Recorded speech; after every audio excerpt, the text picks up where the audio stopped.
remodeling other ones. Welcome to the Landscape Livability Association meeting. Ours comes from Alaska. To show respect for our visitors, please silence your cell phones. Before we start, I have a few announcements. We have our weekly West Rock cleanup every Saturday from 7 to 8 a.m. And that's how we raise money to pay for the things that we do without having to apply for grants. On the second Saturday of the month, we meet here at the church to take part in a program we call Neighbor to Neighbor. We go out once a month to help one of our neighbors with small projects around their home or their yard. And on the third Sunday, we support the VFW Auxiliary by joining them for breakfast. Please save the event for the big event at American Legion Hall being held by the VFW Auxiliary on August 16th from noon to 3. There are flyers on the table. And all of this information and anything else you want to know about us can be found on our website at Lens Neighborhood Livability Association. .org.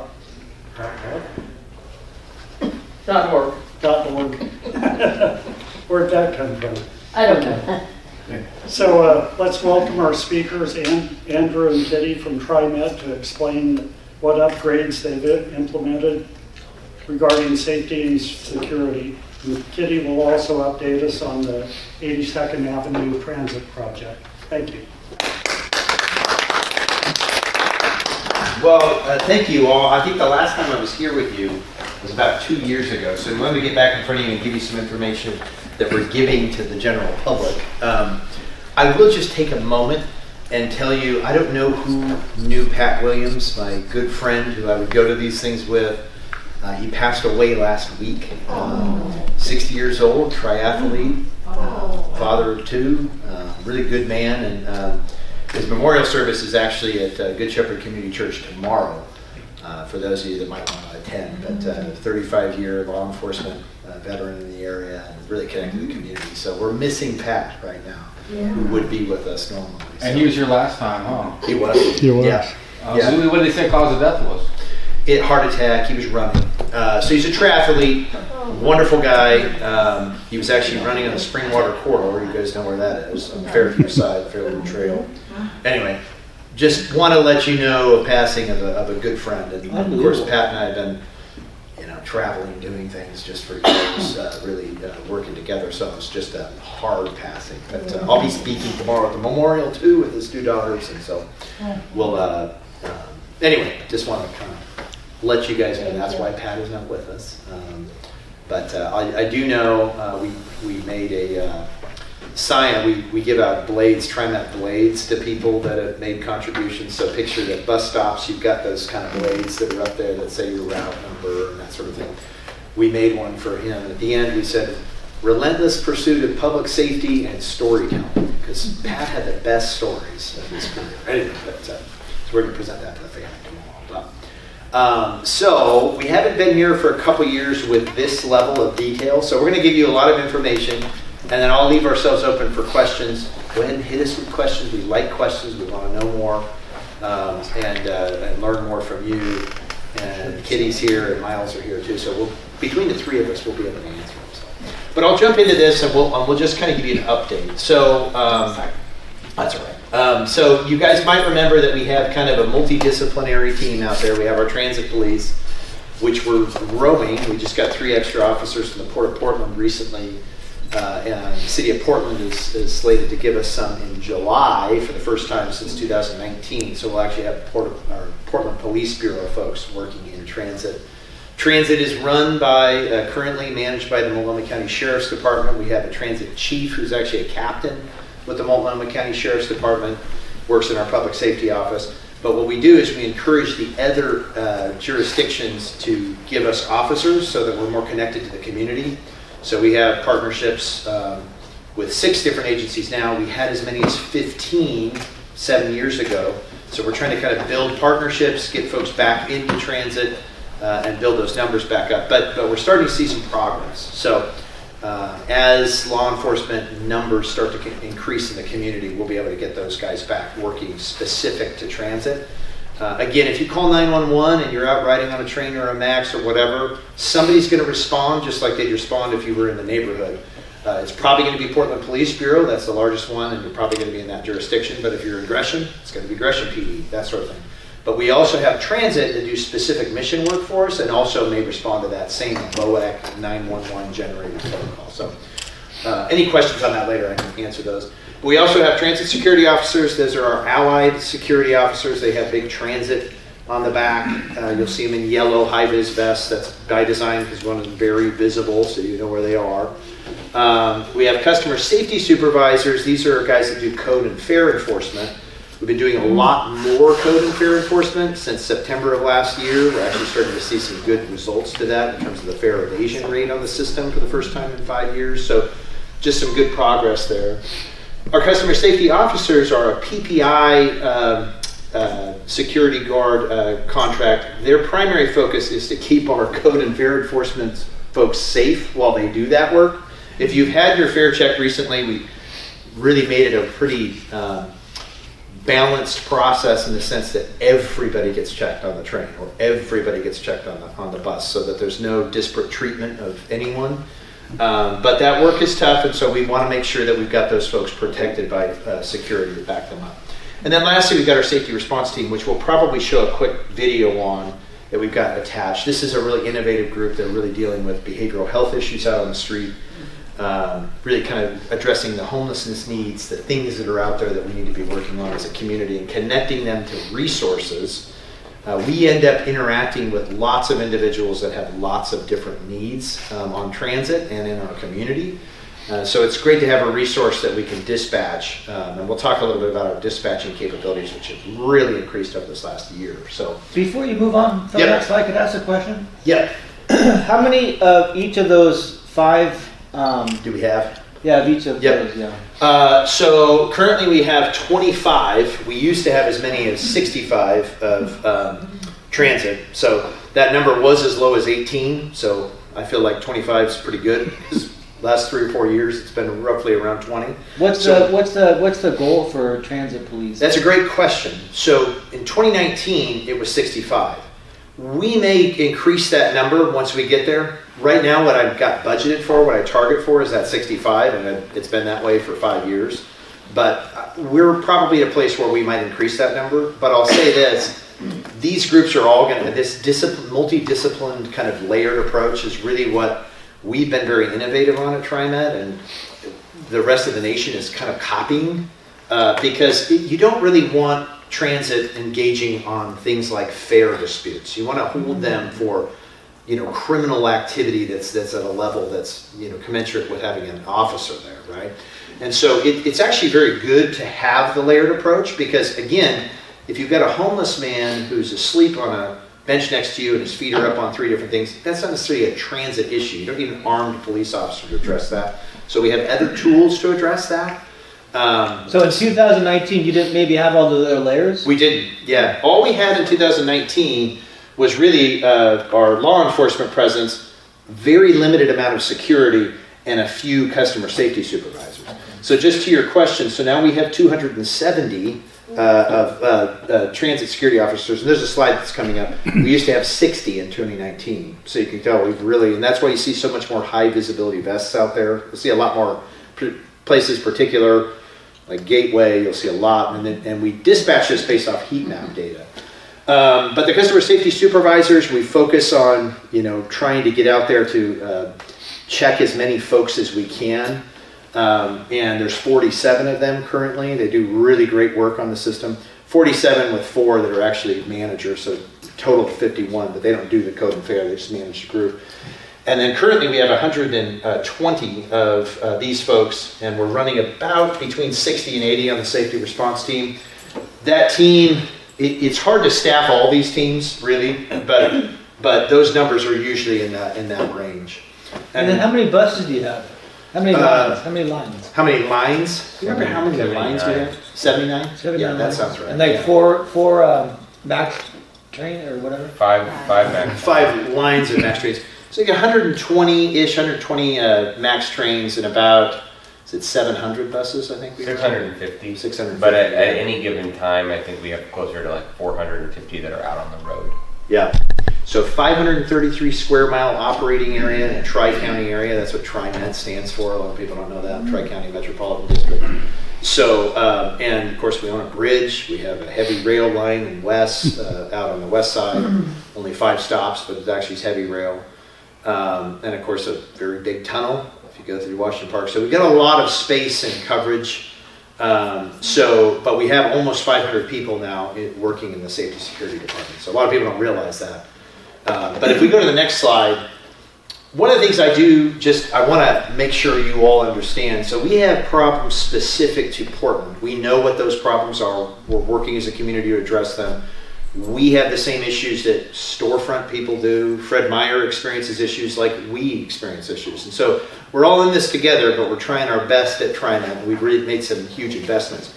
But the reason I say that is if you go nationwide, public transit is kind of suffering nationwide because of this kind of, I want to say it's a lack of social contract right now, and I think we all know what we're talking about, but we're seeing a lot of more type 2 kind of crime, people being really rude, not following rules, spitting on operators, silly stuff that even 10 years ago we did not have the same level of experience. And so again, it's why it's so important to have presence.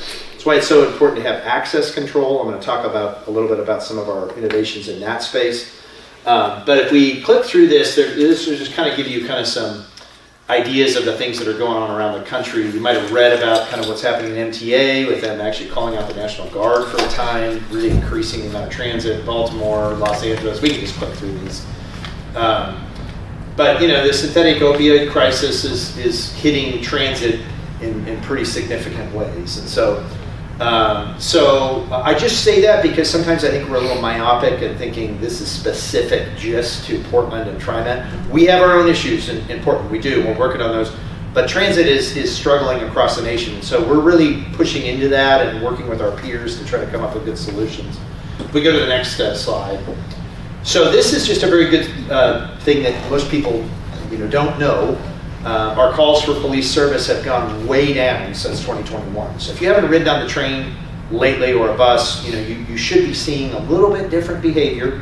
It's incremental gains that we're making, but if you look at this is a pretty dramatic reduction in the amount of times people are calling 911 from a bus or a train, for service. Fast stats, you can see that's a 52% drop since 21. We do now have more than 8,000 cameras on the system. That is far more than we had before. We have 2 different groups I'll talk about later that work with our surveillance system. We have the TriMet Safety Response Team we talked about, assisted more than 130,000 people in 2024 and connected 6,400 to social services. So they're out there doing that work as they see people, because we do see the same people over and over and over again, just like you guys do in certain areas. And so we're trying to connect those folks to social services. We've gotten some partnerships and some with Multnomah County Behavioral Health and others that really like the safety response team because they help do their work by connecting them to services. So there's some good things happening there. If we go to the next slide, please. Thanks, Kitty. So this is that dramatic increase in the amount of personnel we've had out on the system I was talking about earlier. You can really see we have almost 500 people. It's actually, that number is higher now too than 485. And that number will increase with the increase in transit police, and we're still increasing some of the transit security officers as well. So again, this is a dramatic increase, and we're putting them out there. It's interesting, 2022 is that baseline. 2021, I think we had something like 170 or 150, so it's really been building over 5 years. In 2021, you had 170? Yeah, that's right. Right around there estimated. But in pre-COVID, we had law enforcement, we had a few security, like I said, and then we had a few people doing fare enforcement. We probably needed more personnel even then, right? But once COVID started, we really got hit hard. In 2020 and 2021, it was rough because not only are we down staff, but we also lost a lot of our riders.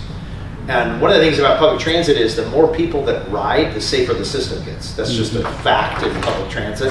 So when you have really depressed ridership, people take over those spaces. They do things nobody wants on those spaces, like using drugs and things like that, as we'll talk about some of those numbers coming way down. But 2020 and 2021, we were really reeling for a while there. And of course, it wasn't just us. It was the downtown spaces that we transport people in. It was law enforcement really declining numbers very quickly. We had the murder of George Floyd in that process of 2020, which was really difficult to try to control the activity around the buses and trains, and those numbers of law enforcement came down. So it was a difficult time as a community, but we're getting out of that, and we're seeing some good numbers, and I'll share that with you. And I'm not trying to say everything's perfect. I'm not going there. But I'm just trying to show you we've been working hard on this for a lot of years and actually had some sustained momentum. So if we go to the next slide. So just a quick update, I'll kind of move through these fast because I want to leave plenty of time for questions. Transit Police Division, their key message or key mission, I should say, is to patrol the system and respond to serious incidents. We also use our transit police for kind of mission-related work where we do things. You'll see them out there in certain areas like doing drug and fentanyl kind of related missions in certain areas like Gateway or Flavel even. Some areas where we actually put them out there and in a short period of time, they'll make quite a few arrests actually. But that's policing. Our transit police also participate in some of the auto theft things that you've been seeing on the east side with East Precinct PPB. So we have some specific things that we kind of focus in with our transit teams, and we really try to use them with our heat map data. The most difficult areas, we try to really concentrate with the numbers we have. What does heat map So what we do is we basically track all of the incidents that are happening on the system, and we try to figure out the areas. And heat map is terminology of basically when you look at the map, you'll see kind of a redder portion. It means there's more incidents happening at those areas. So we try to dedicate resources to those spaces. And we have some pretty good technology, which again, I'll talk with you a little bit about, that we've really increased over the last couple of years. We can go to the next slide.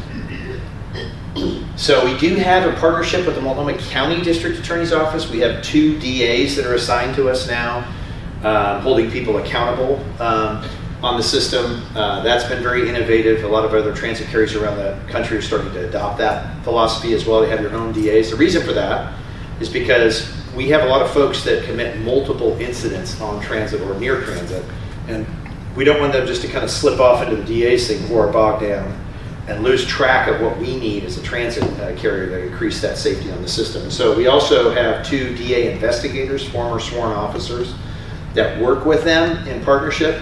And we just expanded this contract starting July 1. I just got approval for it at the board to bring on a victim advocate for us, as well as a legal assistant. And the victim advocate, what they do is they work with our operators and or riders that have experienced an assault, that they basically have somebody advocating for them in the process and making it easy to hold folks accountable for those crimes. And so this has been good. Yeah. Are you guys paying for the 2 DAs and their investigators? Or? Yeah, that's us. Yeah, we pay for that. And we get a great return on investment from that because our prosecution rate, due to our surveillance and the presence that we have, is far higher than the community around us. So we like to advertise this. It's kind of an interesting, but don't commit a crime on TriMet because your chances of getting caught are far higher than if you're anywhere else. Now it's hard to advertise that enough that it's a deterrent, but we still want to have that conversation. So, which is very true. And just so you guys know, if you're anywhere near one of our platforms or whatever, we have the ability to see everything. So, you can really see buttons on people's eyes. It's a little scary, but it's very helpful in a law enforcement investigation.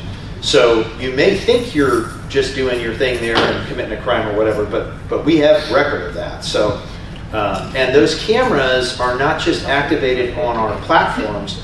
They could go multiple blocks off. And so we end up helping the city of Portland and others complete investigations where we'll find a drive-by shooting or hit and run kind of scenario where we'll be able to pull a plate from a block off for somebody else. So we're actually increasing the safety of the corridor we go through too. So anyway, and we have some new laws, which I think we have a slide on a little later, which we'll talk about, which we advocated for, Senate Bill 1553 and House Bill 4002, which we'll talk about a little later. We go to the next slide. So again, these are our TSOs. They patrol the system, discourage illegal and inappropriate behavior. They will detain people. This is a hard thing because we want officers to be really responsible for actually holding people, but you might have seen in the news, we just had an incident where one of our transit security officers was down in Pioneer Square, and a woman was literally I saw it on the video, because again, it's our video. They put trash, she was putting trash in a receptacle, and a man on the other side was pulling things out of the trash. For whatever reason, he decided to attack that woman. We had a TSO that was standing there, and he went and addressed the issue and maced him, tackled him, put him in a restraint, and held him for PPB. Now, I don't want to see that all the time, but I guess what I'm saying in that case, and she was very appreciative, that was a great result. We do have them address life safety issues. That's what their focus is. So we're not having them go into fare enforcement or anything like that, but if there's a life safety issue, we ask them to step into that. Is that the guy that got macheted in the back? Yeah, there's a hatchet, little mini hatchet. So, having said that, totally unprovoked, she's just walking down the street putting something in a trash can, that's the worst case scenario that doesn't happen all the time, but in the city of Portland, if you're walking down the street, and this is their statistics on this, walking in the neighborhoods is actually more violent. It's a perception thing. You think, oh no, the MAX train or the bus, that's really violent. It's actually worse for you if you're walking around the streets in terms of the statistics of you being a victim of a crime. That's what happened in this case. It wasn't even on our platform, it was just in the neighborhood. Thankfully, we had a security guard there. And so, again, I just say we're kind of doing more and above and beyond just to kind of be around the neighborhood. And we get a lot of accolades from that from Portland Police too, just because they're down numbers and they want to help or want to see that help as well. I was just actually at the library, the Central Library a couple of days ago, talking with them. And they're dealing with some very difficult scenarios. Yeah. It's horrible. Of course, I grew up in the area. I went there, the Beverly Cleary rooms there. I mean, I remember these things. To see it in the state that it's in is really depressing. But we're trying to share our knowledge and just kind of be a part of that activity as well. But TriMet is a good actor in this community. We try to help all the jurisdictions. I just say that. I love working for this agency because we are that change agent. But anyway. How close do you guys have a bus line or a MAX to the Multnomah County Library? We're right next door to the Central Library. If you picture the old, ornate Multnomah County Central Library. So your cameras and such do a lot of good for them to... They can do on the side, but if you think there's a stop that's actually called Library. You guys have probably, if you've ridden on the MAX out that direction, you stop at the library stop. That area, they said, is the safest area of the library. And again, we have security guards there, we have surveillance, and so it's it's just a good thing. But next, and these are our customer safety supervisors. These are the guys that will check your fare. It's surprising, I've got some friends obviously live in the community ride, and they say, wow, I actually got my fare checked recently. Like, that was really great. So this is happening far more, so do pay your fare. It's interesting, we had a 27%, which is just a horrible number, fare evasion rate. We have a service that comes in and checks those. And this last month we did it was down to 17%, which is far more national average and a little bit better, believe it or not. So we're making some progress on that. So people are getting onto this. What's your goal? What's your goal for that? It's an interesting thing. We like to be below the national average. That'd be right in that kind of 15%. But remember, although a lot of these people that we're benchmarking ourselves against have gates, they have turnstiles and fare gates. We have a very open system. That makes it so that the way we do access control at TriMet is with a person checking their fare, right? If you go to WMATA or even BART, or we were talking about this today, they have a turnstile, so you watch for fare evaders if they jump it, right? It's interesting, we went to New York, Pat and I, last year, and did some security kind of assessments, and they don't do fare collection on the train at all. They don't even engage on fare because they do that all at the gate. So if you get over and you hadn't paid fare, they're never going to check you. The only way it would come up is you committed some other crime and they realize that you also didn't pay your fare or something. But we, on the other hand, we don't have any fare gates, so all of ours is on the system, if that makes sense. So it just makes it a harder challenge for us. We built a very open system in the 80s when we started building. The FTA gave us a lot of money to build light rail. We did that, It's very open. I remember my dad rode it every day as an electrician in Portland from Gresham. So, but those were different days. So we're trying to experiment with some access control, which I'll talk about in a minute too. I got a question on the fares. Yeah. There's been a lot of times when it doesn't work. The You can't vending buy a machine. ticket. Yeah. Yeah. So I gotta go, so I get it on anyway. Yeah. I mean, it's not my fault it didn't work. Well, So why should I get a ticket for it if it doesn't work? I tried to buy it. And the other thing, it's really confusing. How does it work? Yeah. Like I'm a senior citizen, show your ID. Who do you show the ID to? yeah. Do you do it on the machine or what? Have you been fare checked recently?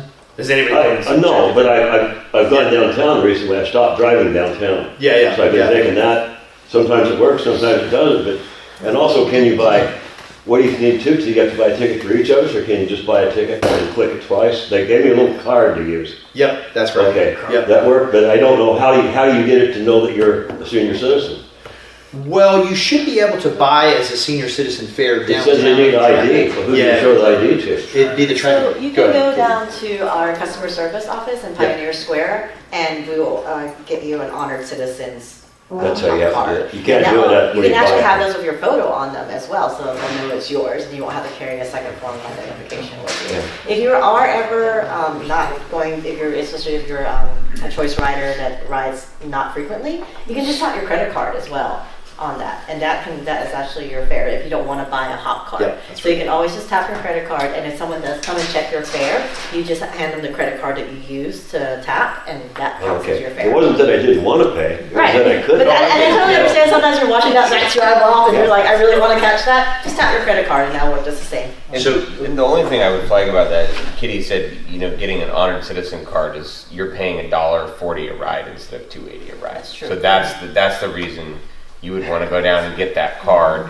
and so that you're paying half price every trip. And so if you ride a lot, you get charged a maximum of $28 a month, whereas if you have a standard hop card, the max you get charged, is $100. So if I gotta buy a ticket for my wife, does she have to have a card herself, or can I just click it twice? No, everyone does have to have a separate card. So if I don't know if your wife is also an honored citizen, she also get one of those as well. And not a very frequent rider, also can tap a credit card. So where do you go to get those? Down Pioneer Square. Pioneer There's a Square? big TriMet logo over their office. in TriMet Pioneer Square. tickets, TT. So I have a question for you guys. So you said it's $28 max a month? So if you're an honored citizen and you're tapping with the card, it will stop charging you after it's charged you $28 $28. worth Now, of an honored ride. citizen, what does that mean? So there's a couple of factors for that. So if you are 65 or older, you're a senior. If you're a veteran, is another one. And then we do have some low income as well. So if you are on ETB, SNAP benefits, or housing vouchers, and you can provide the proof of those. So they just need to documents. come to you guys and register or whatever? Yeah, just come down Yeah. to Pioneer Square if you have your paperwork. If you're doing for a senior or a veteran, make sure you have your ID, veteran ID or senior, you're an ID that has your age on it, then they can get one of those for you. So I have a question for all three of you. So how much engagement do you guys have with the mayor and the city council, the new city council?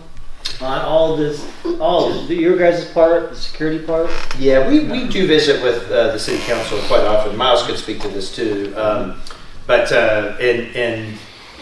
They really appreciate this because what we're doing is helping to revitalize the city by having a healthy transit system. So they're very supportive of us. If you have anything to add. Well, I would add that with as a result of your conversations with the new mayor and your general manager's conversations with the new mayor, they returned Portland Police Bureau officers to serve on the Transit Police Division for the first time in 5 years. 6, yeah. And the new mayor is very committed to ensuring that sort of that the vitality of transit is the vitality of downtown and vice versa, and they're definitely on board with making sure that we have what we need to try to make sure that people have a safe and comfortable experience on board. And a healthy transit system is good for cities. That's a proven fact across the entire country. It's apolitical to politics. You need a transit system. And I know I'm very biased in saying that, but it's give you some info. Or one of us. One of the things I would say, back to that, the reason I asked about if you had checked your fare recently, if you have a ticket vending machine that's broken and you got on there, we do check that. So if somebody checks your fare, they will confirm, yeah, it's broken. Do you see what I mean? And they won't issue a citation. The problem with that is a lot of people will try to use that as a red herring sometimes. They're, I don't know, it's broken. You hear that a lot. And then we do check that now, and we go, we can't confirm that, so you're still going to get a ticket today. So anyway, but generally, you pay with your card if you get. Yeah, you could just pay with your card, but I would, like Kittie's saying, go get registered as an honored citizen. It's half the cost, and we want you to be able to do that. But you have to show your ID to somebody, like to your point, because otherwise everybody just try to pick honored citizen. So we have to have somebody confirm that, and we've centralized that at the TriMet ticket office. Yeah, I seen it one time downtown. It was I think it was after the Blues Festival. Yeah. There were about 500 people there, and it didn't work. So all those people probably got a ride for free. Yeah, that's that's on us. That's why we have a whole team that. I mean, people were saying, well, it doesn't work. They just started getting on, so I did too. Yeah, that's on us. We got so we spend money. We have a significant team. They're called our Fair Equipment Maintenance Team that go out and check these. I will say vandalism of our TVMs was really high in 2020 and 21. That's really come down. So some of this is just getting back to normal behavior, but we can probably go forward to the next one, and I'll get into some more. I talked a little bit of the customer safety officers. These are the folks that really focus on helping our fare enforcers and just kind of making sure they're protected as they get on. So, services, everybody on this team is so geared towards the same goal and same idea and same mindset of just making everybody feel more connected to their community and like they have a reason to be here and a purpose. So that's one of the promotional videos that we put out about the safety response team. If you go to trimet.org/personnel, you can find out more information, including videos on each one of the teams I just talked about, just in case you wanted to kind of understand who's out there. But we do that because we want everybody to understand what we're doing out there and what we're trying to do to improve safety with the different teams we have. We can go to the next slide. Thanks, Kittie. We also just have on-street customer service folks. We've had these guys, for decades, but these are your true customer service folks. So if you go to a Timbers game or whatever, you're going to see a lot of folks doing wayfinding and just helping people. But we do put this up there because we help pay for this with our budget, and it is a safety personnel item because they're very visible out there. And what we've learned is when you have personnel out on the system, it does increase people's perception of safety. So these folks are responders and have synced in with our 24-hour dispatch center, which I'll talk about in a minute too. So another thing that you've probably seen in the news, we went down to Salem and we lobbied hard for Senate Bill 1553, which basically increased the penalties of drug use on a vehicle to a misdemeanor A, which actually carries a pretty heavy penalty. So if you're caught smoking fentanyl or whatever, any kind of illicit drug, on a transit vehicle, you're going to get a pretty stiff penalty. We lobbied hard for that. We appreciate Salem's and the legislators' support for this. This went into effect on January 1st, and we've already seen some significant reductions because, again, it's about behavioral kind of education, and if you see an officer that arrests somebody or you understand with our promotional that you can't get arrested, they'll take that behavior off the system. It's very different to have somebody smoking fentanyl. I don't want them smoking fentanyl ever, I personally believe, but off on a sidewalk or off on a hillside or whatever, versus inside an enclosed space with you as a rider. So Salem agrees. So that's something we've really been reducing pretty drastically since the pretty difficult days of 2020 and 21. Again, open system, and with open drug use, without us being able to hold people back, people could walk on and do all kinds of things. So again, personnel and additional tools like Senate Bill 1553. House Bill 4002 moves it to a misdemeanor B if you're smoking on a public premises. We actually asked for misdemeanor A for both the vehicles and our premises because they just approved the House Bill 4002, which kind of tried to repeal some of the Measure 110 pieces that were out there. They would not give us that additional kind of higher penalty for our spaces. So we tried, but we're going to try again because I think it's a little different when you're talking about access to public transit. If you have to walk through a cloud of fentanyl to get to your vehicle, that's its own prohibitive kind of issue. And so we do think we'll be able to get across the finish line, but because they had just approved House Bill 4002, they kind of wanted to see how that worked on just public premises in general. So just FYI, we're still lobbying. So question, so in the train it's a V?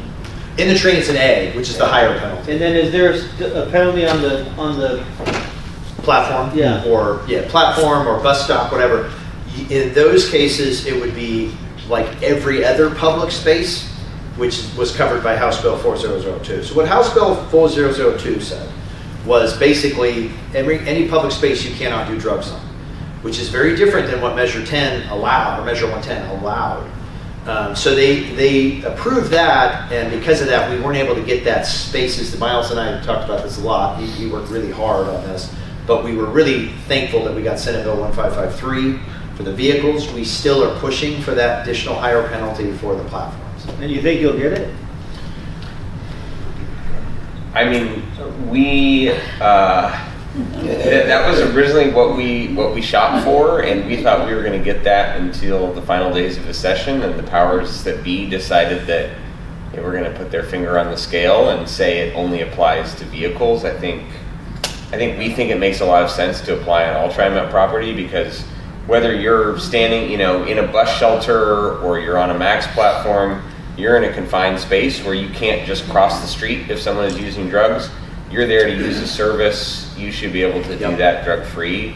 We made that case to the legislature, and it just kind of gives you an idea of some of the politics that we're facing, and some of the when we're taking some of the issues that we're seeing on TriMet and saying, hey, we need some fixes to this. There's still some skepticism from elected officials about anything around, increased criminal penalties or a sense of increasing law enforcement presence. And so That was this year's legislation? it's 2024, last year. Did they ever write it? I'm sorry? Did they ever write the system? It's a good question. I will say that the Speaker of the House, who was the one who made the decision to amend that bill, is from the Eugene area. Oh, there you go. Yeah, but on that deal there, you say any public property, Yeah. they could stretch that out beyond the platform or the bus stop, or are they specifically going to put that in that area? Because you're saying you can't smoke fentanyl, whatever, drug, whatever, on private property. Yeah. But the whole city of Portland is private property. Yeah. Huh? Public property. Yeah.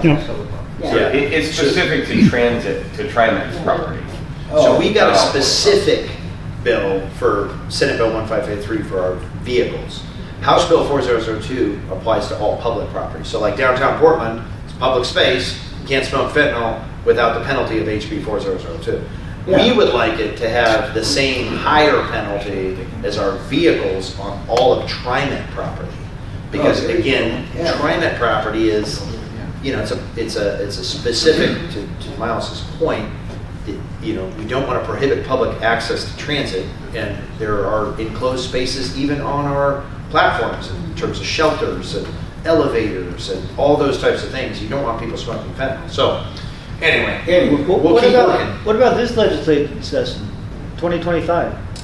The general response we got was, well, we want to see some data on how this law is working. Like, is it reducing drug use on your vehicles now that this law is in place?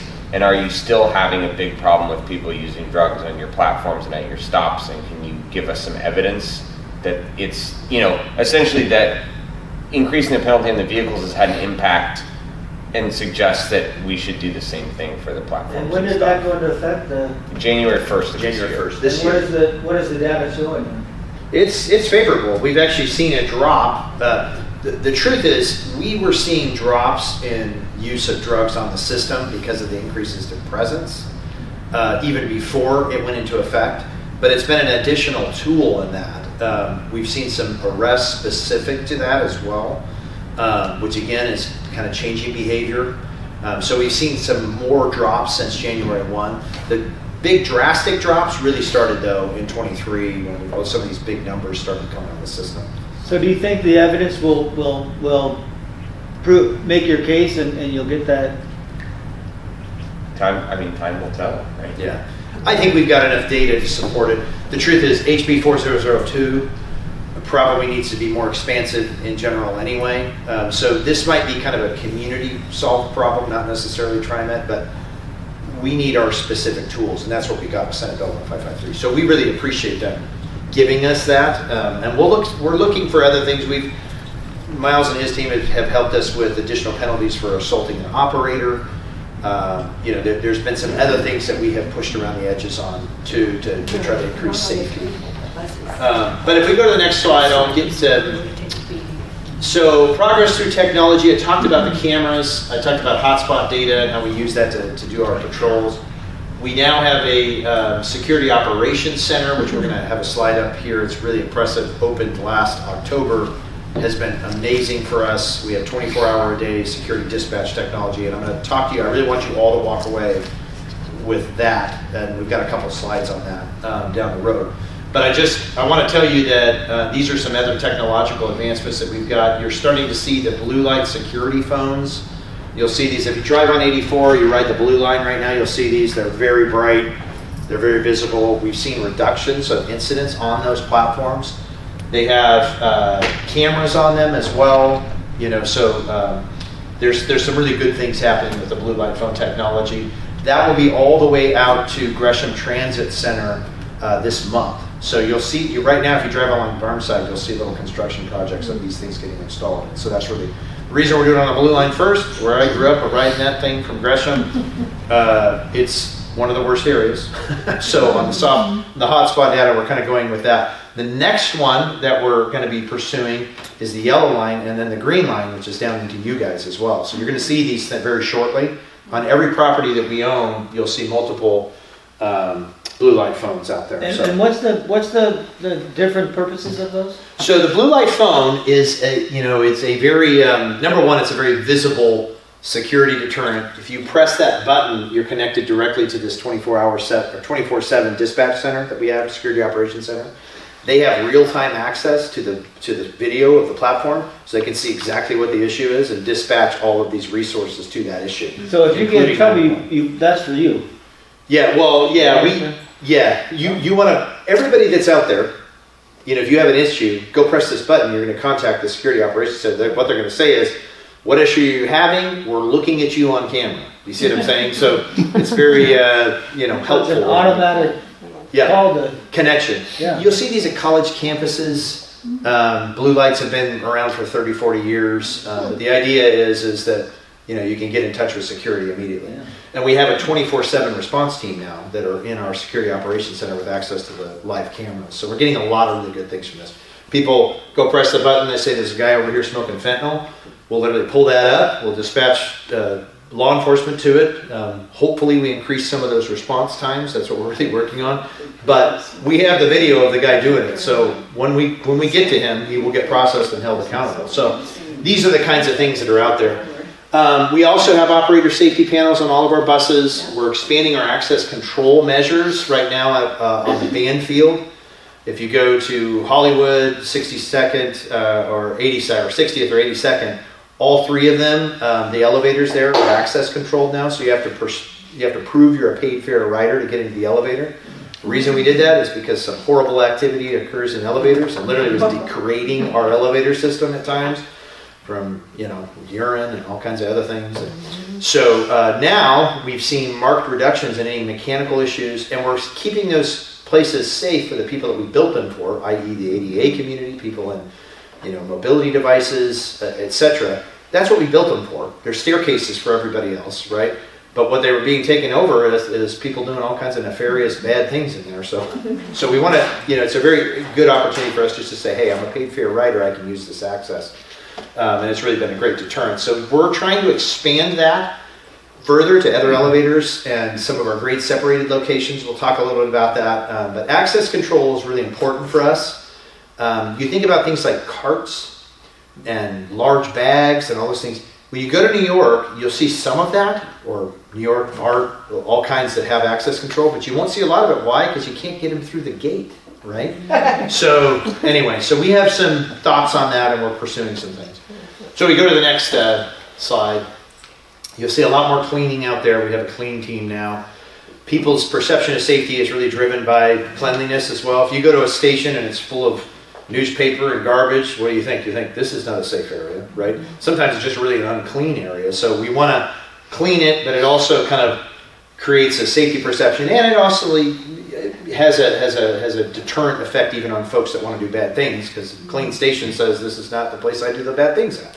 So anyway, we'll go to the next slide. So this is our Security Operations Center. We opened this last year. It's been incredible for us, a great tool to have. Now that we have almost 500 people, we actually have a dispatch capability for the folks that we have out there on the system. And this has been a great opportunity for us to kind of utilize all of the things that we've built over the last 4 years. You can text or call. You'll see these placards up in the buses and the trains. 238 RIDE, you can get in touch with them. You could also go to TriMet.org. There's a little security button on there. If you click on that, you can talk to them. But you can call them as well by just dialing 503-238-RIDE and pressing, it'll give you the prompt. If this is a security issue, press 9. Press 9, you'll be talking to one of our security dispatchers. Again, 24 hours a day. So if you're on the bus and you want to text somebody, you want to be quiet about it, you want to call them, you want to do whatever, you've got the opportunity as a rider to say, there's an issue and I want somebody to address it from a security standpoint. We've never had that technology before, so that's really building, having the rider tools to enhance safety. And again, 3,000 of our cameras are out there on the system that are monitored by this group. You can see in this picture, they're looking at some of the areas. They actually have a screen that's just all of our elevators up, which we asked them to do. It's really nice technology on the side, but every single one of our elevators is seen. So some issues going on in the elevator, they're dispatching somebody to it. So, and we can actually talk into our elevators. That's another thing that we're moving on. We're actually, we call it the voice of God technology. But you can talk through some of our phones, and we're piloting some of that on the platforms, and it's already worked several times where you say things like, we see you smoking fentanyl, that is illegal, law enforcement is coming, and you'll see the person just get off the platform. So that's a really helpful piece for us.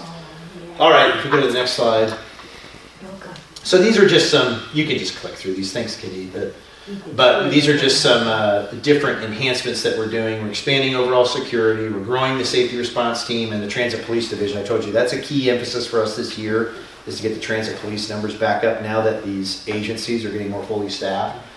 A lot more education on rules of riding. You know, this is something we used to do like 30 years ago, where you go into schools and you actually talk about kind of, these are the rules of riding. We're starting to experiment with some more kind of incentives associated with that.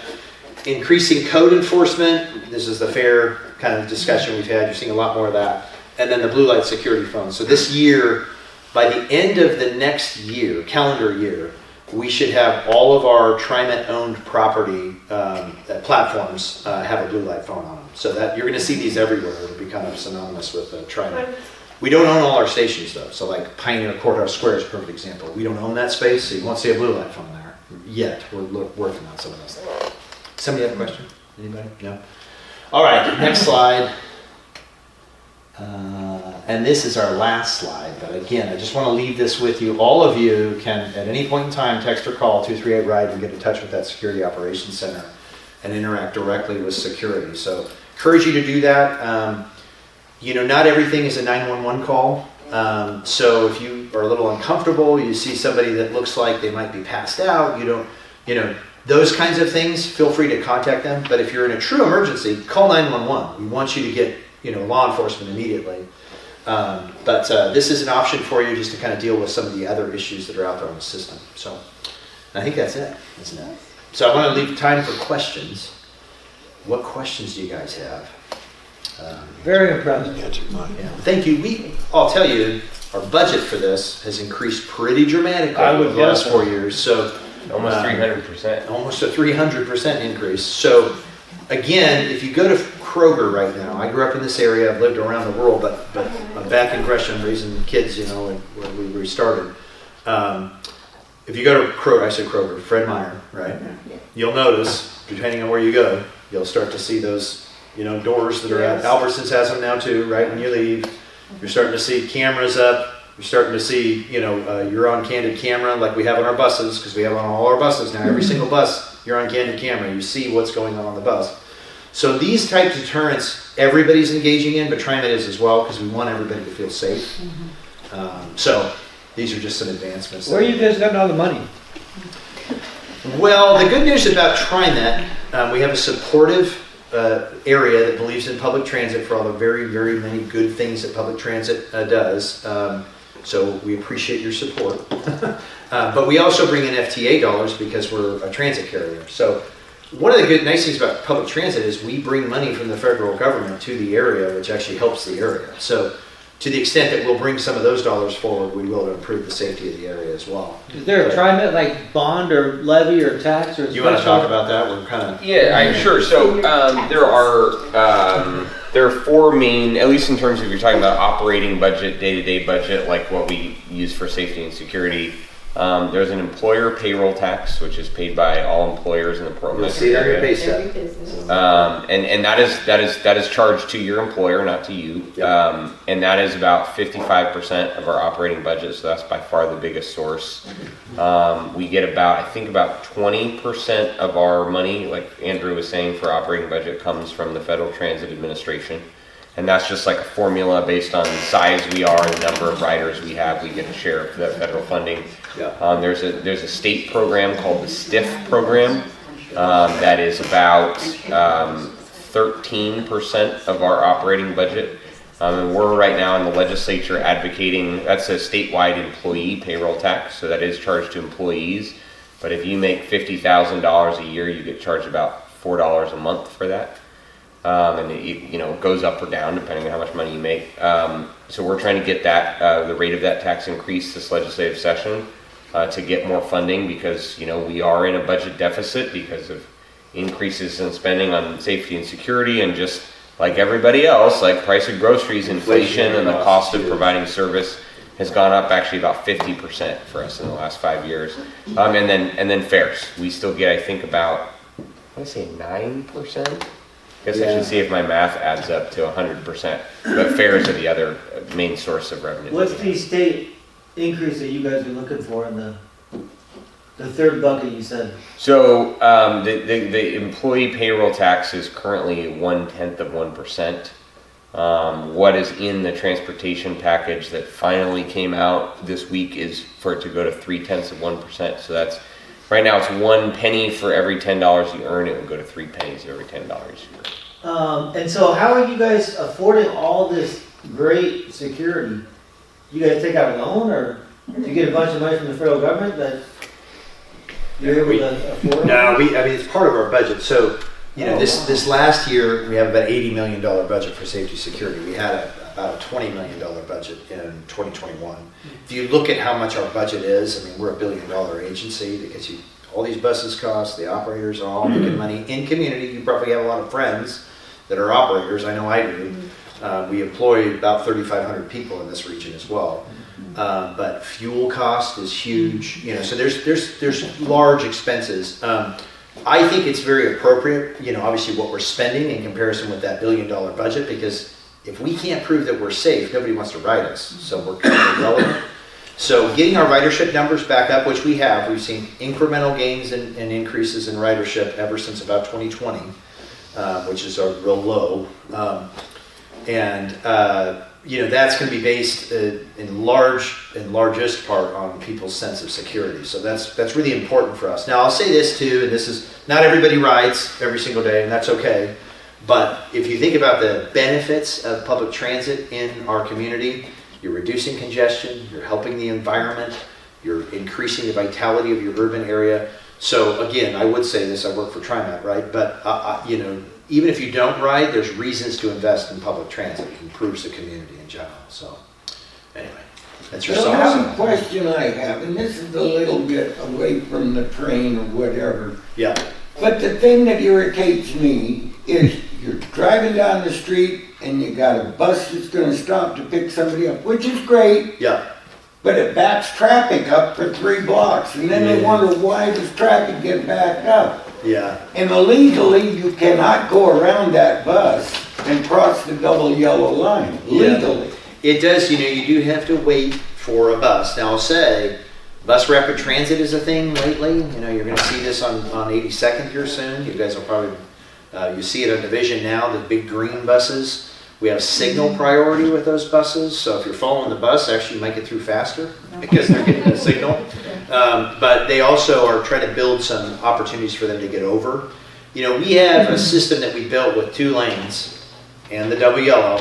And so there are areas like Foster, other areas, that bus pulls over, you gotta have to wait for a minute.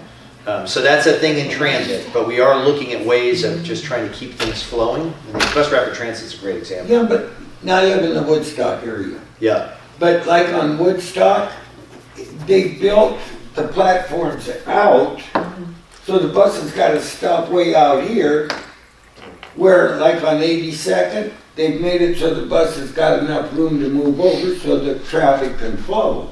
Yeah, it's hard. I mean, there's certain areas where corridors that were built differently, which cause more traffic congestion. If you think you're removing, however many cars with the people that are riding, potentially, it still could be a congestion decrease overall, but you do have to slow for the bus, unfortunately. So, anyway, at times, in different areas.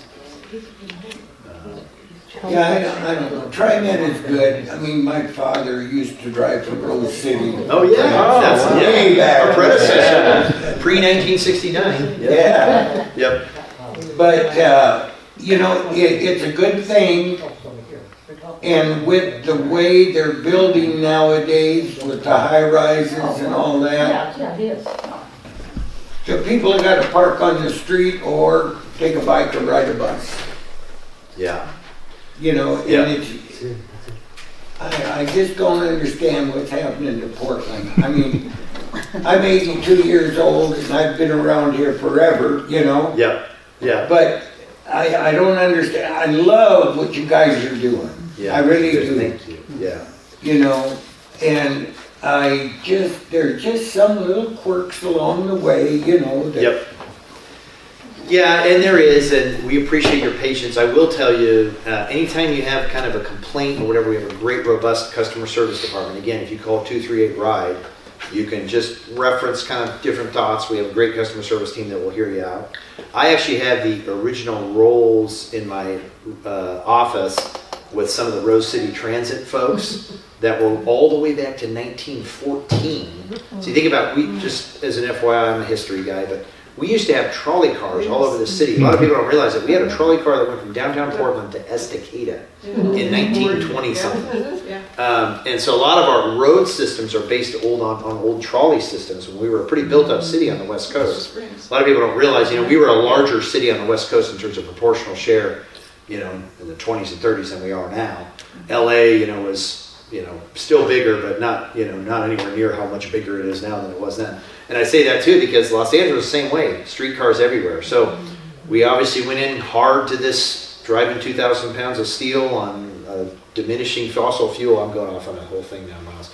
But that was a bad idea. So we're trying to bring it back to where we can have a little bit more sanity in some of our transit. So Andrew, do you guys have anything to do with the bullet train they're trying to put through? No. Okay. Yeah, you're talking the one to Seattle? Or yeah. No, we don't. Now we have the West train that goes from Beaverton Transit Center down to Wilsonville, which is just that little short corridor. It's only 5 stations. Our idea when we built West back in the day was to put it all the way down to Salem, along the I-5, so you actually had a commuter service, heavy rail to Salem. We can't do that. We have a tri-county operating mandate, right? So it'd have to be ODOT to take that one on. And I don't think they're interested right now. Well, although I will say, there is legislation to basically create the conditions so they would create a new commuter rail authority in the state that could take over the West and extend it down to Salem from TriMet if they get the funding. So we're fine with that. We're happy to turn that over to them to do that. It's just you know, if you've been following the transportation package in the legislature this session at all, they're having trouble just raising enough money to, you know, keep the lights on at ODOT and maintain our roads and bridges. And so building a new rail line all the way to Salem is probably not something that the state has money for right now. But down the line, I mean, it just makes all kinds of sense in those short corridors. But what other questions? Do you guys have a position on the new bridge? Are you guys involved with that at all, or? You mean the I-5 bridge? Yeah. IBR, yeah. I mean, we do. We're, light rail is part of the design. That was approved by City of Portland, City of Vancouver, all the kind of governments involved in that process. It's the light rail, or the funding through the Federal Transit Administration for the light rail and the bridge is supposed to pay for about a third of the bridge project. As that project moves forward, I mean, we're not in charge of the whole bridge project. We're just in charge of building light rail on the bridge, and pursuing the federal grant, or helping the actual IBR project to pursue the federal grant for that light rail. But we're hoping to extend the yellow line to Vancouver, and that could be a great way for folks to, reduce traffic on I-5 and skip traffic commuting between Vancouver and Portland. I know I'd like to take it on that route too, if you're commuting from up there, if you live in Vancouver. I don't, but boy, it'd be nice. And I'll say this, there used to be a streetcar that went across the interstate bridge. So again, you can see pictures of it. So, we're just kind of trying to return to what we were. I actually worked in 1999, I worked on the North-South Light Rail program. I think I told you this, didn't I? But as an intern for Metro. And that was the rump. It became the yellow line, but you remember, the reason we built the yellow line was we were thinking we could get across the bridge. We haven't done it. At some point, we want to get across the bridge because I think that's the right thing for Vancouver and our community. But and again, you used to have a streetcar on it, so. I have recently rode the Max, and I park at Holgate. Oh right, yep. And get on, and it's really clean. I feel safe. Oh, that's good. That's really good to hear. You do have those cameras. I bet you could see me trying to figure out how to do the.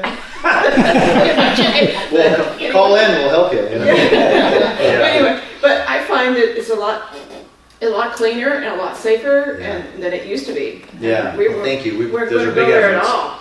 It's what we deserve. So I'm trying to get people to go with me. It's like it's really safe. We appreciate that. Tell your friends. And it's usually convention center. I hate parking. Yeah. And get on it, get off, Yep. and then get back on, and it's like $1 or $2 for 2 hours or more if you're a senior citizen, Yep. or to go down to Saturday Market or Saturday Market's a good and those things. Yeah. Sorry. I'm just saying that I think it's a lot better than it used to be. Well, these are hard efforts. We're fighting an uphill battle at times because the community is reeling with some significant issues still. But I think, together we can work together to get through that. I'll tell you, my kids and I used to enjoy all the way from Gresham. My wife would stay home. I'd give her a break. I'd take 3 kids and we'd all go to the zoo. Oh the Blue yeah, Line. I did. You remember those days? Yeah. And I want to get back to the point where I can do that and feel pretty good about it and not be looking over my head all the time. We're getting back to that point. My kids are grown now, mostly grown. They're older now, but when you get to the zoo, you're underneath the ground and take that elevator. That's the deepest light rail facility in the United States. Just so you know, North America actually, right? I think it's light rail. I believe it. We carry that distinction because heavy rail, there's deeper ones, but light rail is the deepest. So very impressive facility. Yeah. So. With the access control that you put on some of the Banfield stations, is there a look at, they're also, because of stairwells, the way they're constructed on a lot of those places, they're also a choke point that you could put a fare gate. Have you considered that? Yes, we actually, so grade separated, what we call those areas, so think picture the Banfield. We have done some preliminary assessments on how to install a fare gate technology in that space. It's actually fairly easy to do in that space. Pretty expensive, so it's not going to be this year, might not be even next year, but we're working towards that at our grade separated locations. Bybee was actually set up to accommodate that same thing. If you can picture Bybee. So that's on our list. The grade separated on the Banfield. Bybee, the Port of Portland wants us to put it in at the airport. They're so they might be kind of a first adopter as well. Sure. But the one that we're really kind of looking at right now is 82nd. Yeah. And because we're going to try to bring some FTA dollars to that potentially as well. When we put in 82nd, the larger BRT. I'm on the community advisory group. Yeah, I know. I'm seeing your 82nd on your. So, but we definitely want to try to pursue that. I don't know if it's this year if we can do that, but I'll tell you, I talked with others, members of our board, and we do want to start experimenting with this technology and where it makes sense. And right now, 82nd is kind of in the crosshairs. So. But grade separated along the Banfield, I've seen studies. We hired a contractor to come in. They've given us kind of some engineering design. Again, there'll be some capital that we'll need to put into that. So it's probably not going to be this year, but we're working towards that. Okay. If you think about it, access control, the way we do it is done with personnel. That's expensive as well. So there's some trade-offs if you can actually start to control access at some key choke points, to your point. So anyway. Yeah. So where would that be on 82nd? What would that look like? So if you picture the top of the platform, where the bus actually arrives, that entrance to go down to 82nd at the top part would actually have. Was that by the high school over there? Or It's right where 82nd crosses over I-84. The transit center. Oh. So I should say 82nd Transit Center. So I'm thinking Max train, right? Yeah. So to get to the Max train, which is down below, when you drive up on a car, you get there on a bus, I should say, let's say you could drop off. To get down to the area to go, there'll actually be gate technology. So you got to prove you're a rider to just get down to that area. A lot of people don't realize that area is a paid fare zone. You shouldn't be down there unless you have fare. It's marked on the pavement that you're crossing over that before you even get to the elevator that now has the access control. 60th is almost a mirror. Exactly. And Hollywood for that matter. Yeah. So that's when we say the grade separated. That's kind of there. 82nd is really the one we're kind of focused on because of our build that we're putting in. But there's other areas, like I said, Bybee is a perfect example. You go look at Bybee, we're set up to do something similar there too. So is Bybee right down the street, or where? No, it's pretty close, isn't it? It's just slightly southwest. Yeah. No, it's not down the street, but it's So no Flavel, huh? Down the road. So it's interesting, you go around the world and there are technologies even for very open systems. Rio de Janeiro has kind of a system of gating. Again, expensive, not perfect. So we've got a lot of work to do on our really open spaces. Like you think of the Burnside, really open. So how do you do that? But you could make it so that you can't get to the paid fare zone without going through some sort of gate, element. And so, but then you think about places like Pioneer Courthouse Square. That's really open. Oh yeah. So we're not perfect set up for it. We didn't build that way, but we do need to start controlling access. So. I was just over in Prague. Oh yeah. And man, I tell you, you could go anywhere, and if people use it, it's crowded. Yep. And you can get on, get off. It's like and you can go from one place to another as long as you know the number you need to be on. Yep. And it's amazing what you're. But they have they have a lot of the same cars we do. So I've seen some of the pictures of Prague. Yeah. I've been to Europe before, but just not Prague. but again, it's pretty open though. Yes, it is. But, yes, it is. They're not dealing with the same kinds of issues we are, and there's packed trains. Right? Yes. And packed trains have their own way of just moderating behavior too. Yeah. You've been waiting very patiently. Oh, yes, you have. So I want to make sure you get the best answer. Yep. I read that they were taking out the Saturday market stop from that. Yeah, Skidmore Fountain, right. Oh. Yep. So the reason you want to talk about that one, I'll hand that hard one to Miles. Oh, I thought you were going to handle that. No, I'll just say this. Over the years, we have tried to do the best we can to analyze speed versus actually the area of the stop. Meaning, going through the downtown corridor, you have to stop so many times, right?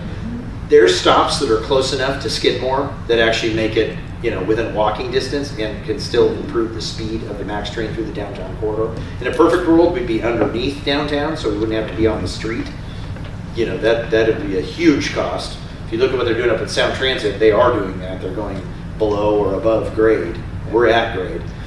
So that was a consideration that we made for that. It does affect Saturday, and anything that will help with that, Miles, in that argument. Anything I missed? Oh, I thought that part of the reason that we chose that stop too was that we were having some just because of the nature of that location, on most days of the week and times of day, except on Saturday morning, we're having a lot of safety and security issues. It is, but just so you guys know, I don't know if you remember, I've been riding the train. I started riding the train to go to work way back in 2001, way back then something. But if I remember going there in the early morning hours, 6:30, riding the train, and you'd see just sleeping bag after sleeping bag after sleeping. You remember those days, right? And that was before the fentanyl crisis. We have full-time security down there right now that keep that behavior. If you go there right now, you will not see any of that behavior. But we started that in 2022, and we spent a lot of money on that because we have to have security down there. So there is some serious security concerns with Skidmore. So that's one of the factors. I just say that really, if you think about the proximity of the other stops, you're pretty close in there too. So anyway. And people are always going across, from. That's another thing. That's scary. The Burnside Bridge is going to have a construction here real quickly too, which will affect that as well. So we're going to have to close elements of that during that construction period anyway. So someone brought up that the MAX stations on the Banfield used to have trees planted on them, and they were taken out for security camera coverage. Wasn't for security camera coverage. Okay. To be honest, the trees, if you think about it, because I might be making this up. I think I can remember seeing trees there, but the tree wells themselves, the trees died. Okay. And the tree wells became a tripping hazard, or broken grates and everything else. And we decided not to put trees back in. Part of that is SEPTED, crime prevention through environmental design. Visibility is important, so we want really open spaces. You're seeing what we're doing with shelters right now too. We're removed, like if you go to Gateway right now, we remove some of the shelters. Sad as an Oregonian because it rains a lot. But the truth is we don't like to go in those shelters anymore when it's raining because usually somebody's in them. So, and it also decreases sightline. So when you think about when you get there, what you want to see, and we didn't really cover lighting, but you'll see a lot more lighting out of the system. You want to see bright, open spaces, which produce better safety. So if you've heard, we took it out for security reasons. There's some SEPTED principles with that, but I really think it was more about we kept on having issues where the tree was dead or somebody killed it, and now we had a broken space. So you'll see those mounds, some of ours. That's what that is. They've covered over them. Yeah, on the platforms. It's cemented in on most of the platforms on the second and whatnot. Yeah. What kind of PSA are you guys doing, public service announcements, to get this excellent information out to the public so that they start riding? This is one of them. Here we are. How many have you given of this exact? You got any estimates? We should keep track. We've been out a lot. A lot of different groups. Yeah. And it's been around on tour. Kittie, on the community fair side, is there stuff they should be aware of? But it's hard to. Here's one of the things we're up against, and I really appreciated. I don't remember your name, but I appreciate your comments. Marilyn.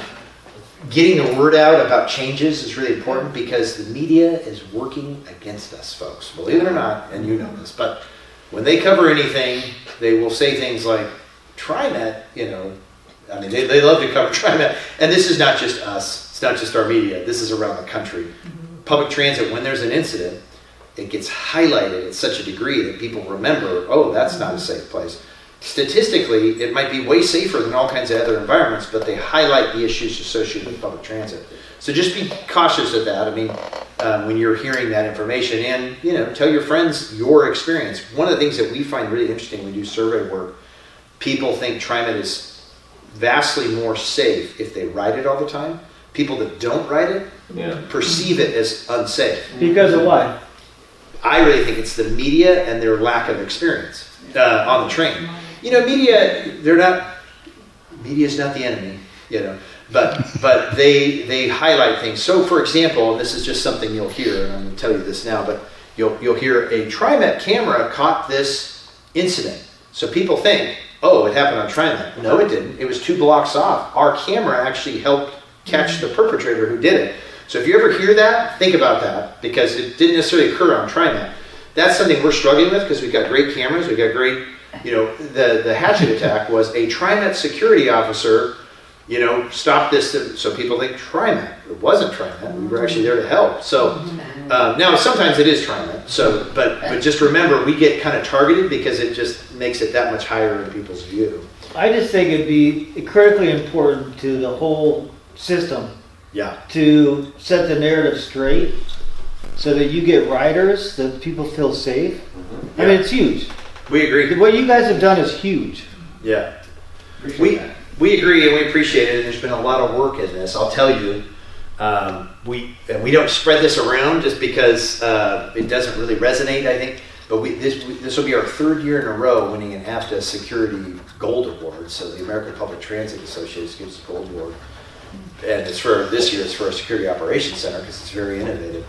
Hard part for my heart right now is I got to go to a memorial service of my friend Pat, who is on this journey with me every step of the way. So a lot of people put a lot into this. So our video that we're bringing down to get this award, we have an in memoriam to Pat on it, just in his influence in this space as well. So, a lot of people work very hard on this. We're all interested in public safety. Nobody wants to see our community suffer, so anyway. But yeah. Well, you're doing the city a great service along with your TriMet, mass transit. I mean, the city is benefiting massively from these improvements that you guys are making.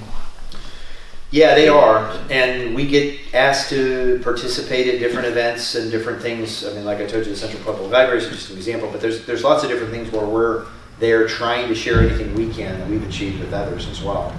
Access control is another thing that we've been asked to think about with other areas that people that could utilize the technology we did for our elevators. I mean, not everybody has to pay fare to get somewhere, but there's different ways to do gates and things. And of course, like the airport really wants to work with us, Port of Portland, installing some of this technology too. I'm sure the libraries do. Yeah. I think the library and a lot of public spaces is the same challenge we face because you want to make this service, whether it's the library or transit or park, accessible to everyone. You want everyone to feel welcome. You don't want people to feel like they're, going through security at an airport or, going through a background check just to check out a book or, go shoot hoops or get on the train. And you have to make sure that the environment feels safe and comfortable because that's also important for people to feel welcome, right? So it's that balance of, we don't want this to feel like a military zone or a police state, but we want everybody, no matter your age, if you're with little kids, if you have a disability, to feel safe and comfortable using that. And I think, the Central Library is struggling with that in the same way that TriMet is, in the same way with the City of Portland Parks Department. Like, we don't talk to anybody who says, well, we don't think there's a problem, or we don't think that, we need to be doing more to invest in public safety. I'm sure, I know the mayor couldn't be here tonight. You would have heard the same thing from him, but the magnitude of the problem and how do you actually practically go about addressing that in all these different corners of the city and the metro area day in and day out is very challenging, as you all experience, in your neighborhood. And you kind of see it gets attention and you have ebbs and flows, and then the attention of law enforcement or whoever goes elsewhere, and stuff kind of creeps back. So well, it takes a lot of money, it takes a lot of manpower. Yeah. And it takes different levels of, service. But it seems like you guys have invested a great deal amount of money. You've got the personnel now, and it seems like things are going pretty well. He works around the clock.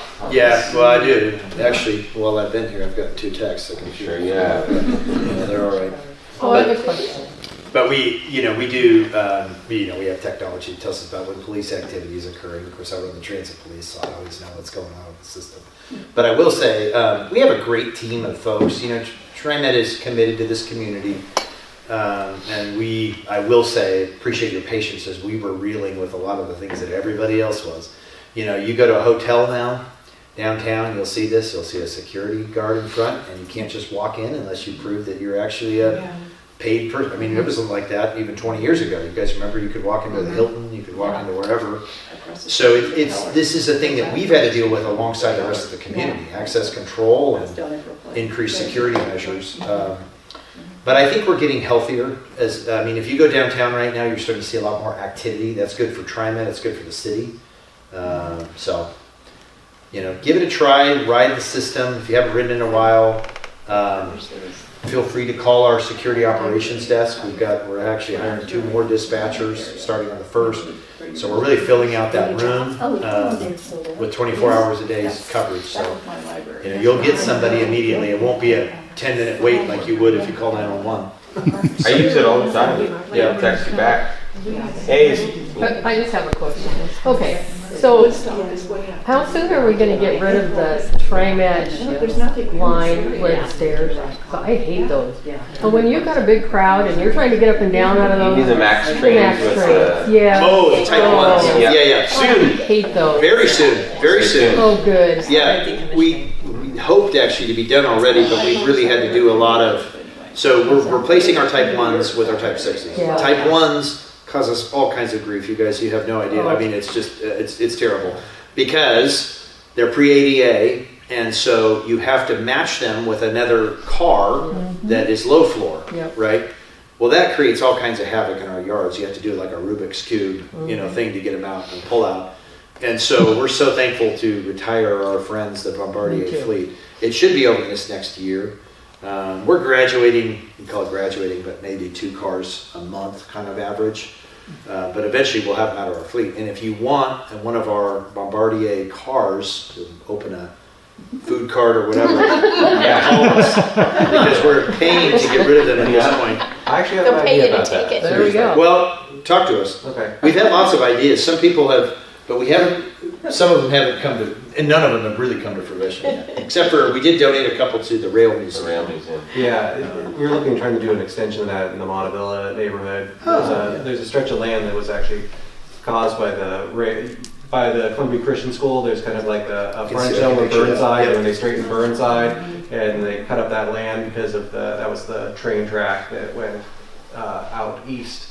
Coming around there, but there's just a little bit of land that's always kind of underutilized, and we were looking at trying to do a streetcar history museum out of an old streetcar, like a Max, and because it's got grade, the grade is separated or is different between the lower areas, so you can actually place the tracks there and actually have at level boarding for the Type 1 trains, because the topography of the land actually goes up. On the residential side, and there's curbside parking and whatnot, so you can do something there. But it's by a couple schools. It's also by a Max station up there on Burnside, not too many blocks away. So it'd be something that I was trying to see if I could get the Oregon Rail Heritage people to do like volunteer staffing and just open it up. That's where we give the 2 cars to. Yeah. Talk to us, because there's that actually, we'll take that. In fact, I'll give you my business card. So, we'd like to put those to a good home. Yeah. They do have a lot of history in the community. We've all ridden them for 50 years. So, yeah. Thanks, Jacob. Any other questions? Did Kittie want to cover the 82nd Street? Yeah. So 82nd, we have, as Jacob is on there, is the Community Advisory Committee. Unfortunately, my colleague Shavina is not able to join us tonight, but I did bring some flyers. I also brought her business card. So if you do have any questions about what's going on 82nd Corridor, if you want to join us for one of the Community Advisory Committee meetings, they meet on the 4th Wednesday of the month typically, unless there's a holiday that interferes with it. You're welcome to it, and I'm just here to pass out some information or take any of the questions you have and back to her. And I can say that the 82nd Avenue Business Association, we're having our annual meeting on the 17th from 4 to 6, and TriMet's going to be there talking about the 82nd Avenue Transit Project specifically. So there will be, the presentation that we might have seen tonight will probably be at that. It's going to be at My Brother's Crawfish from 4 to 6. 4 to 5 is going to be the presentation. And then we're going to do food and more celebratory stuff that you do at a business association.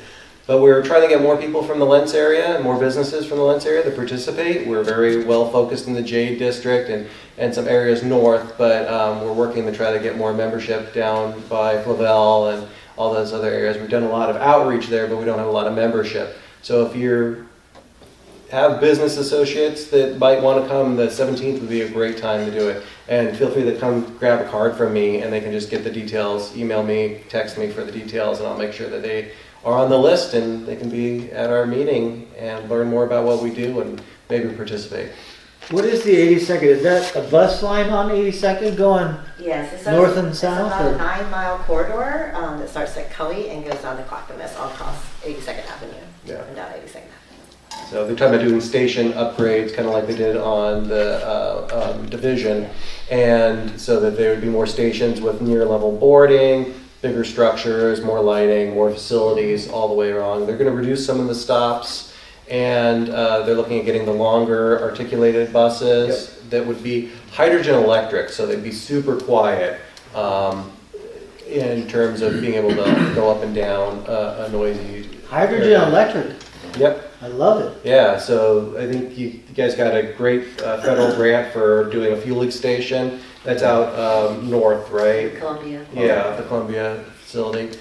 Doing the fueling center there, and yeah, it's exciting. I think right now some of the things that are yet to be decided is the lane dedication.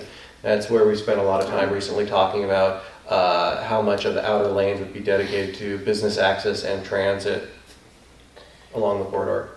The only other feature I would add about that bus line and where we're building it there, so the line 72 that runs along 82nd Avenue is our highest ridership line in the whole TriMet network. It also has among the worst, if not the worst, on-time performance. Those buses are frequently late because you've all been in traffic during rush hour on 82nd Avenue. And so those buses will have transit signal priority, which essentially turns the light green. Now it's done with AI.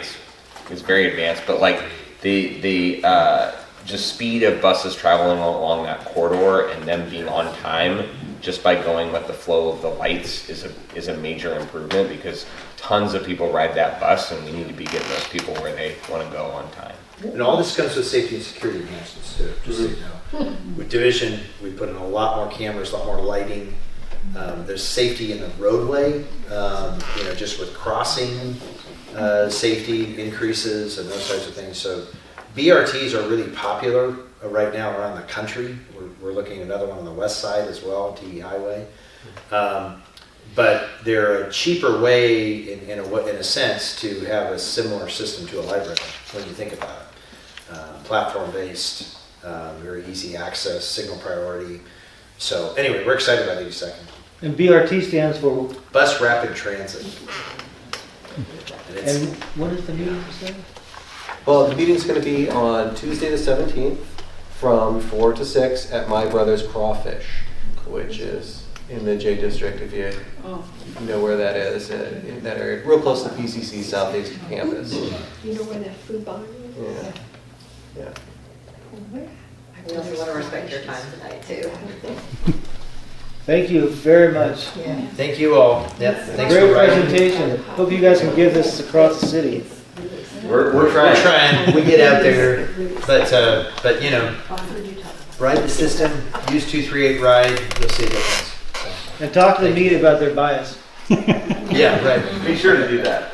Thank you for all joining us. The meeting's adjourned.